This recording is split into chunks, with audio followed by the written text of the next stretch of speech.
Hi అండి. Welcome to our channel. ఇది కనుమ రోజు వీడియో. మా కదిరిలో శ్రీ కాద్రి లక్ష్మీ నరసింహస్వామి పార్వేట జరుగు ప్రదేశం. ఈరోజు పార్వేట చూడ్డానికి చుట్టుపక్కల ఊర్ల నుంచి చాలామంది ప్రజలు ఇక్కడికి వస్తారు. మేము కూడా స్వామివారి కోసం వేచి చూస్తున్నాం. ఇదిగో ఇలాగ మొక్కుబడి చేసుకున్న వారు ఇలాగ కుందేళ్ళను తీసుకొని వస్తారు. మొదటిగా స్వామివారి ఆలయ కుందేలును పార్వేటకు వదులుతారు.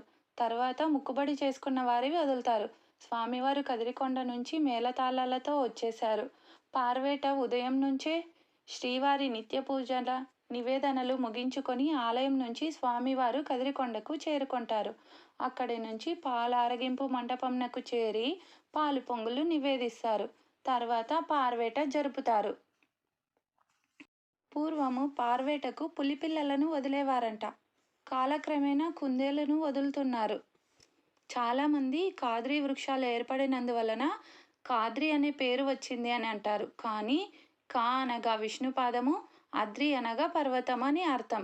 ఈ ప్రాంతంలో స్వామివారు పాదం మోపినందువలన ఈ పట్టణానికి కాద్రి అని పిలువబడుతుంది. కాలక్రమేణా కాద్రి, కాద్రి, కదిరి అని పిలువబడుతుంది. హిరణ్యకశ్యపుని మరణం తర్వాత ప్రహ్లాద సమేత నరసింహస్వామి కదిరిలో వెలిశారు. ఈ కాద్రి లక్ష్మీ నరసింహస్వామి ఆలయంలో మనకి ప్రశాంత ప్రహ్లాద నరసింహస్వామి దర్శనమిస్తారు. ఆలయానికి గొప్ప చారిత్రక చరిత్ర ఉంది. 16వ శతాబ్దంకు చెందిన మరాఠా సామ్రాజ్యనేత ఛత్రపతి శివాజీ ఈ ఆలయాన్ని సందర్శించినట్లు పూర్వీకుల నానుడి. అంత గొప్ప చరిత్ర కలిగిన ఆలయం శ్రీ కాద్రి లక్ష్మీ నరసింహస్వామి ఆలయం. పార్వేట ముగిసిన తర్వాత షమీ మండపమునకు చేరుకుంటారు. అక్కడ స్వామివారిని అలంకారం ప్రజల ముందే పూర్తి చేస్తారు. అశ్వవాహనంపై కదిరి పురవీధులలో ఊరేగిస్తారు. పెద్దవారు చెప్పేవారు, దసరాకి శ్రీ కాద్రి లక్ష్మీ నరసింహస్వామి వేటకు వెళ్ళి అంబు వదిలి వస్తారు. సంక్రాంతికి చెంచులక్ష్మి అమ్మవారి సమేతంగా వస్తారు.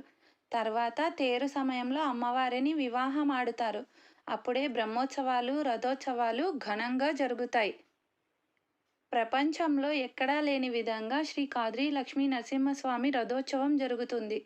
ఎంతో శోభాయకరంగా ఉంటుందన్నమాట. ఈ వీడియో మీకు నచ్చినట్లయితే మన ఛానల్ని లైక్ చేయండి, షేర్ చేయండి, సబ్స్క్రైబ్ చేయండి. Thank you for watching.